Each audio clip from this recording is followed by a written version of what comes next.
После обращения Владимира Путина 21 сентября Кремль опубликовал указ о частичной мобилизации.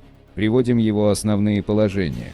С 21 сентября 2022 года в стране объявлена частичная мобилизация. Начат призыв граждан России на военную службу по мобилизации в Вооруженные силы России. Призыву на военную службу будут подлежать только граждане, которые в настоящий момент состоят в запасе, и прежде всего те, кто проходил службу в рядах ВС, имеет определенные военно-учетные специальности и соответствующий опыт. Призванные на военную службу перед отправкой в части в обязательном порядке будут проходить дополнительную военную подготовку с учетом опыта специальной военной операции, заявил Путин во время обращения. В запас попадают все военнообязанные. Это уволенные с военной службы, выпускники военных вузов и учебных центров, ограниченно годные к службе, прошедшие альтернативную службу. Женщины попадают в запас, если получили военно-учетную специальность, например, медсестры. Это серьезное заявление. Призыву подлежат те, кто уже отслужил и имеет военно-учетную специальность. В том числе это те, кто служил по контракту, срочно или окончил военную кафедру в вузе, заявил эксперт Ассоциации военных политологов Андрей Кошкин. Министр обороны Сергей Шойгу заявил, что в России по мобилизации призовут 300 тысяч резервистов. Существует 3 разряда запаса, они зависят от возраста и воинского звания запасников. Разряд указан в военном билете на 11 странице. От разряда и зависит очередность призыва. Первый разряд призывается первым и так далее.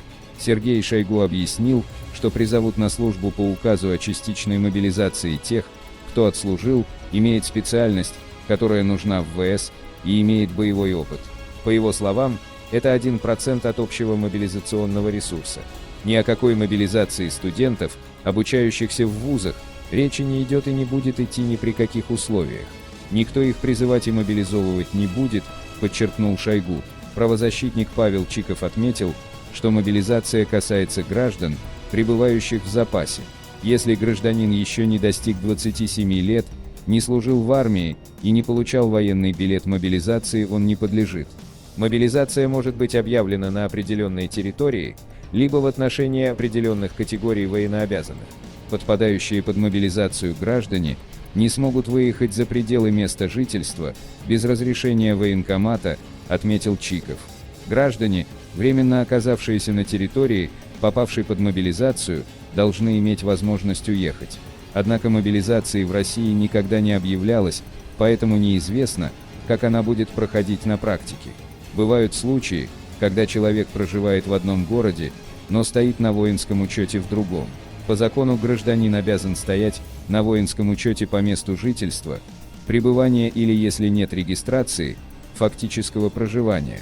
Полиция будет осуществлять розыск и при наличии законных оснований задерживать граждан, уклоняющихся от воинского учета, и доставлять их в служебные помещения органов внутренних дел для составления протокола об административном правонарушении. Закон не позволяет сотрудникам доставлять граждан в военкоматы, но наделяет правом вручать направление для постановки на воинский учет по месту жительства или месту пребывания.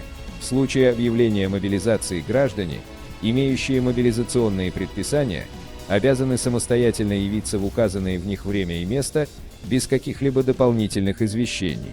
Вызвать в военкомат могут и по повестке, которую должны вручить гражданину лично в руки.